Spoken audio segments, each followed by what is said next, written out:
everyone. I hope you all are doing well.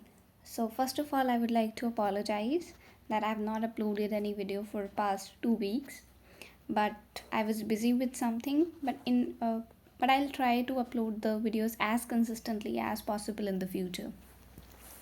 So today we are going to begin with, in the last class, like we were covering about India ASEAN relations.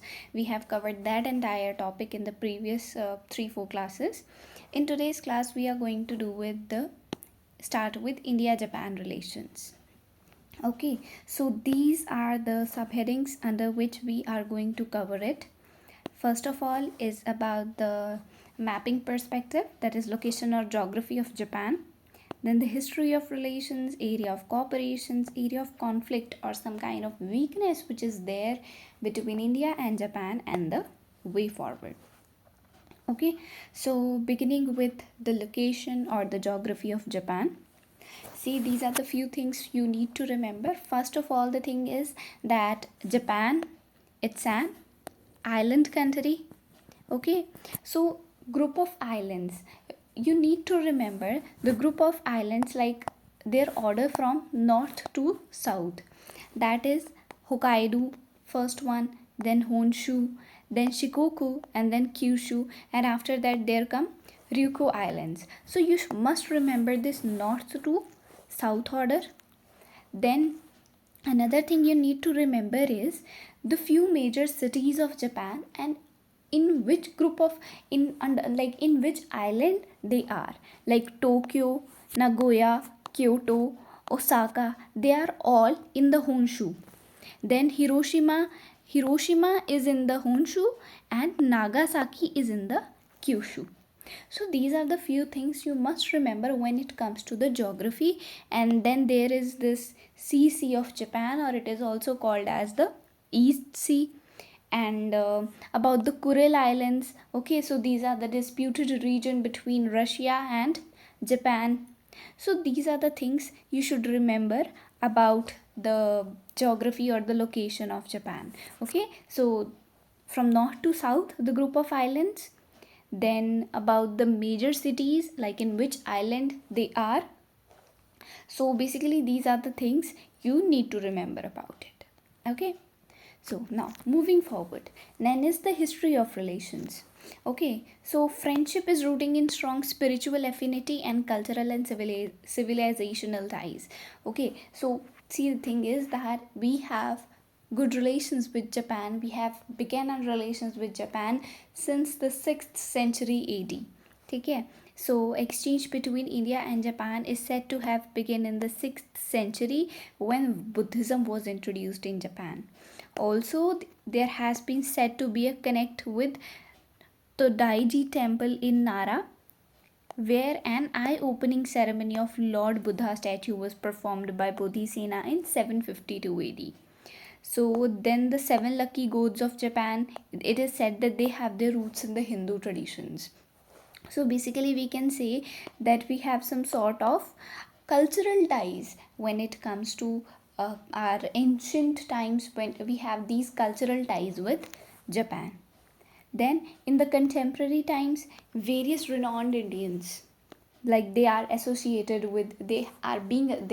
associated with Japan. Like these are Swami Dayanand, Rabindranath Tagore, Subhash Chandra Bose. Okay, I believe here it should be Swami Vivekanand. I'll check it out, like whether it's Swami Dayanand or Swami Vivekanand. Okay, Prime Minister then Jawaharlal Nehru has donated Indian elephant to Ino Zoo in Tokyo in 1949. Japan-India Association, it was set up in 1903. It's an oldest international friendship body in Japan. Then Japan and India, they have signed their peace treaty, like after the World War II, after Indian independence. Basically India and Japan, they have signed their peace treaty and established diplomatic relations on 28th April 1952. So both the countries have established their diplomatic relations in 1952. The treaty was one of the first peace treaties Japan has signed after the World War II. So these are the important points to remember, like when both the countries they have signed when diplomatic relations have been developed with Japan and the peace treaty was signed. So this is about the contemporary times. So basically it has been the thing that after 1947, okay, so from 1947 to 1974, the relations with Japan were okay. See, Cold War politics was one of the reason. Okay, it was, see, relations were good, people to people ties were really good at that time, but when it comes to state ties, they were they were slightly warm in the sense we can say, but they were not excellent or some sort of this thing, but yes, they were okay.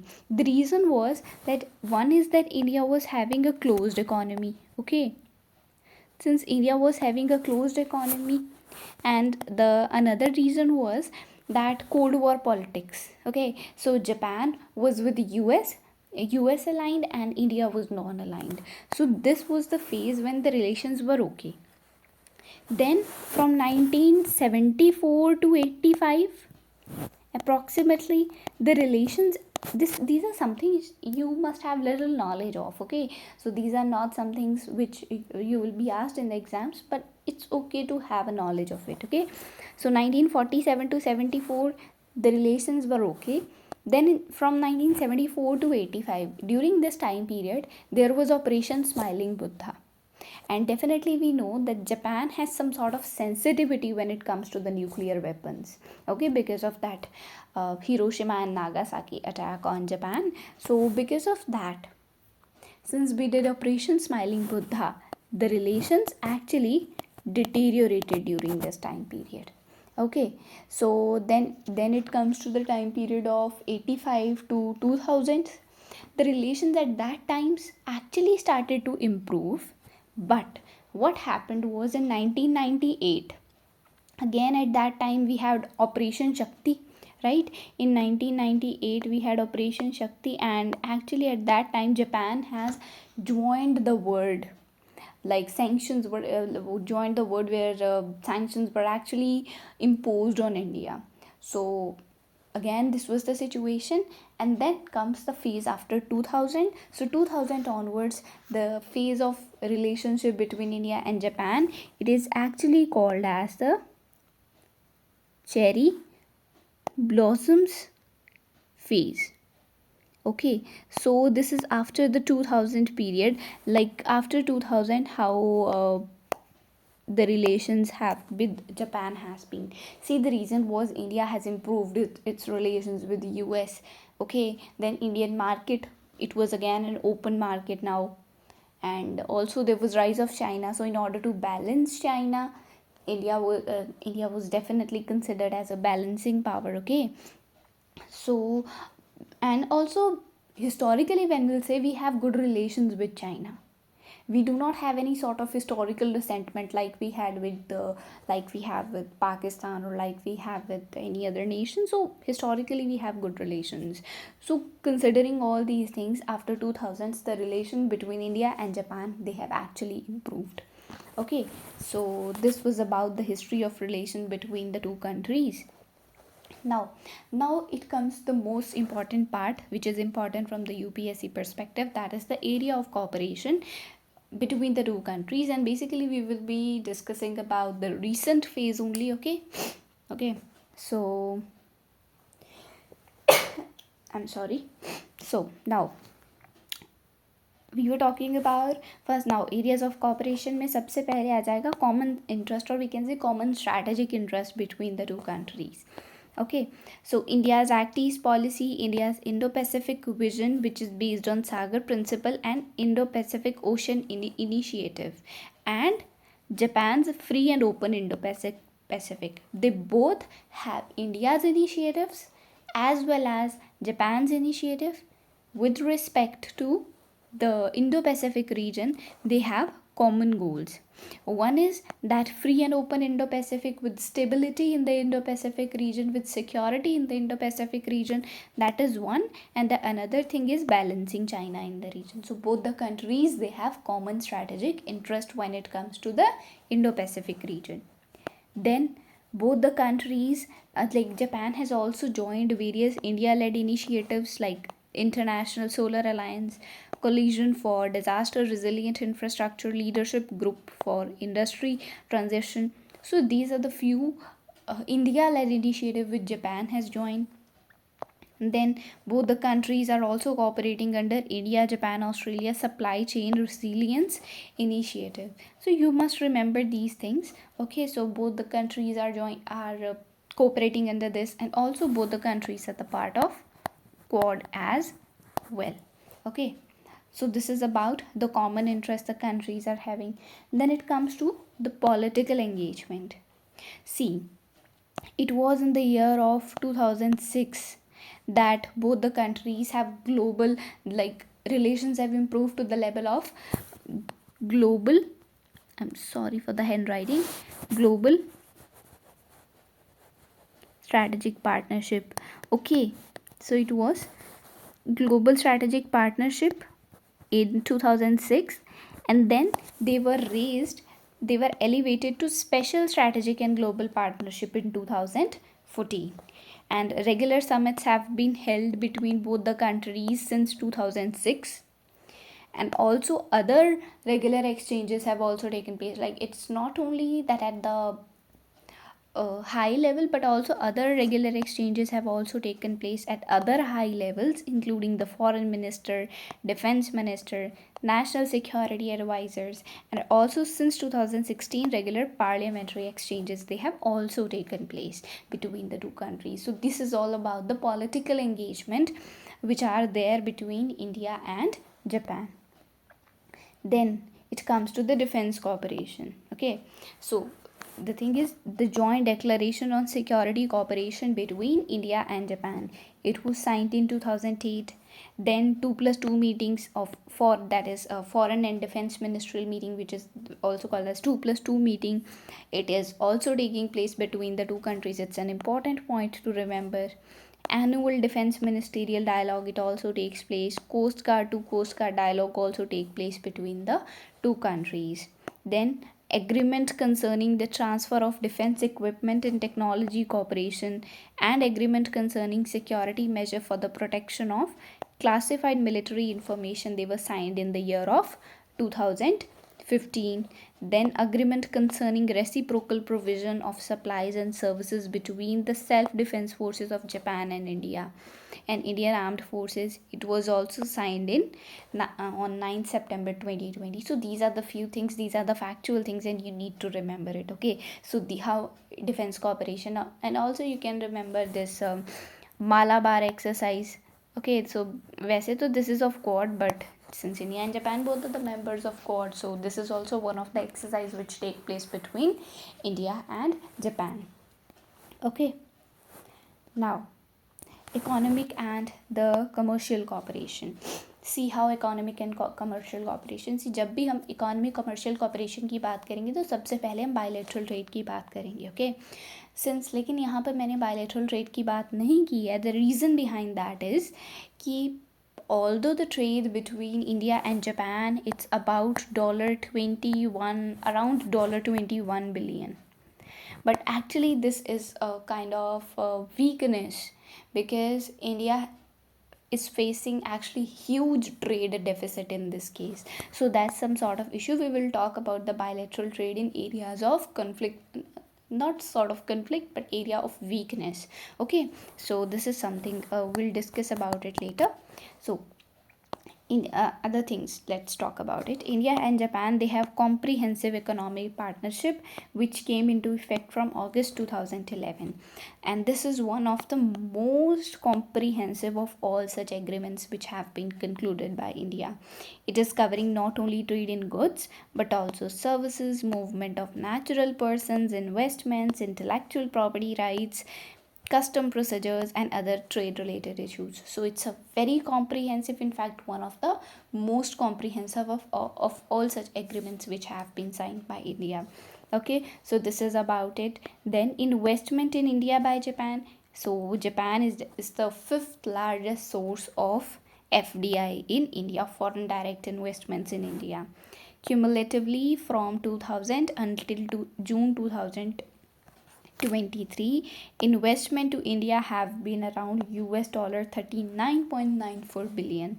And invest अगर किस sectors में generally investment होती है, so that's generally automobile, then electrical equipments, telecommunication, chemical, financial, and pharmaceutical. So these are basically the sectors in which the basically investment in India takes place by Japan. Okay, then another important, very important point is investment in the northeast states. See, this is important point to remember because Japan is the only country which is allowed to invest in the infrastructure development in the sensitive region of northeast and also in the Andaman Nicobar Islands. So this is very important point to remember. Then there is this currency swap agreement of US dollar basically $75 billion between the central bank of two countries. So what it is that India can seek Japanese yen or US dollars from Japan up to $75 billion in exchange for Indian rupees and vice versa. ठीक है, समझ आई कि India ले सकती है मतलब India Japan से $75 billion rupees ले सकती है, $75 बिलियन ले सकती है. Either it will be in Japanese yen form or either it will be in the US dollar only in exchange of Indian rupees and or vice versa, like same is the case of Japan as well. Okay, and the currency swap has to be reversed after agreed period and interest rate is charged, like जितना भी fund लिया जाएगा interest rate will be charged on it. Okay, so this is about the currency swap agreement. Then again, assistance is definitely being provided by Japan to India. Japanese official development assistance is being provided. Japan has been extended bilateral loans and grant to India since 1958. It's the largest bilateral donor to India. Japanese ODA supports किस sectors में it supports? It's power, transport, environmental projects and projects related to basic human needs. Definitely Delhi Metro is one of the best example of the Japanese cooperation through utilization of these ODA. So we can also say that other metros, it is also like basically investing in other metros. The example can be either it's in Bengaluru or I think it's in Bombay, Kolkata. So Japan is also investing in other metros as well. Okay, so India actually has decided to introduce the Shinkansen system, SHINKENSEN. This is the Shinkansen system. This is of Japan and this is related to the high speed rail system. It's of Japan and India has decided to introduce it in India as well. Another thing we can write is Mumbai Ahmedabad high speed rail. It's also the first high speed rail corridor which is being implemented from Mumbai to Ahmedabad with technical and financial assistance from Japan. So basically this is also an example of development assistance by Japan to India. Okay, so this is again about the economic. This was all about the economic cooperation. Okay, now we will be talking about the science and technology cooperation. Okay, so the first one is Indo-Japan Science and Technology Cooperation. It was formalized through intergovernmental agreement in 1985. Then there is establishment of 3 India-Japan joint laboratories in the areas of ICT, that is artificial intelligence, Internet of Things, and big data. DST, that is Department of Science and Technology, and JSPS, that is Japan Society for Promotion of Science, Young Researcher Fellowship Program. This program is there to initiate reciprocal fellowship program for the young researchers. Then is Sakura Science Program. GST has initiated a program to invite high school students from Asian countries to visit Japanese universities and research laboratories and also interact with the Nobel laureates. India was also included in this program in the year of 2015. Then comes the semiconductor collaboration. So how is it that in July 2003 both the countries have agreed to collaborate on the semiconductors to create more resilient supply chains? It'll focus on five areas, including what are the areas both the countries will be focusing on. These are semiconductor design, manufacturing, and talent development. Then another thing is technology facilitation mechanism. So this is something we need to think about, or we need to remember, okay, that वैसे तो it's a United Nation programs, but both the countries together work to develop science, technology, and innovation roadmap for SDG. India is the pilot country and Japan is the partner country when it comes to this technology facilitation mechanism. Okay, so this is about the science and technology cooperation.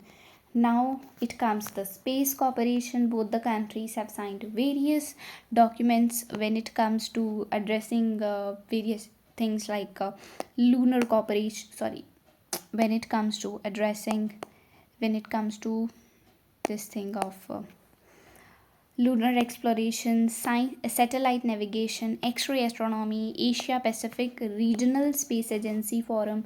So these are the various things in which both the countries they have signed various cooperative documents. Okay, see now what is most important in this thing is this lunar polar exploration. This is the upcoming project for the year of 2025, and this is very important when it comes to science and technology portion. You people must do it from the science and technology perspective, like complete information about it.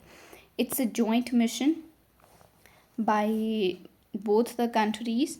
It's actually a joint mission to the moon's south pole to investigate the quantity and quality of water. It's scheduled to launch in 2025. Japan's space agency will launch the mission and build the lunar rover, while India's space agency will create the lander to transport the rover. So you must have the complete knowledge about this mission because it is scheduled for 2025. So it's a very important topic from the science and technology perspective. Okay, so just get the complete knowledge of it. Okay, now there is energy cooperation between the two countries as well. India Japan Clean Energy Partnership. It was announced in the year of 2022 for economic growth and addressing the climate change. India Japan Agreement for Cooperation in the Peaceful Use of Nuclear Energy. See, this is something which is very important. Japan has signed this agreement with India.